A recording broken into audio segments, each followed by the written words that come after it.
అతను పొలం పనికి వెళ్ళడానికి ముందు ఉదయాన్నే ఎర్రటి 10 కిలోల మిరపకాయలను పేస్ట్ చేసి గిన్నెలో వేసుకుని బిర్యానీ లాగించినట్లు లాగించేస్తాడు.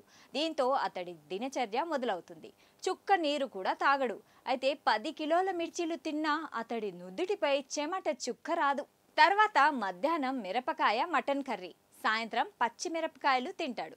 మధ్య మధ్యలో మిరప టీ తాగుతాడు రామ్ పీర్తూ. అయితే మిరపకాయల తింటున్న రామ్ పీర్తూ ప్రత్యేక ప్రతిభ 2021లోనే వార్తల్లోకి ఎక్కింది. అతను మిరపకాయలనే పేస్ట్లా కొట్టి గిన్నెలో వేసుకుని అన్నంలా తింటున్న వీడియోలో సోషల్ మీడియాలో పోస్ట్ అయింది.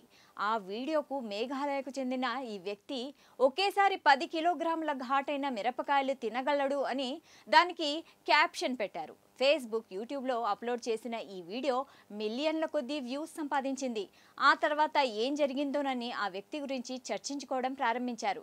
అయితే రామ్ పీర్తూ అలా ఎలా మిరపకాయలను తింటున్నాడని షాక్ అయిన చాలా మంది నెటిజన్లు సుదూర ప్రాంతాల నుంచి వెతుక్కుంటూ అతని దగ్గరికి రావడం ప్రారంభించారు.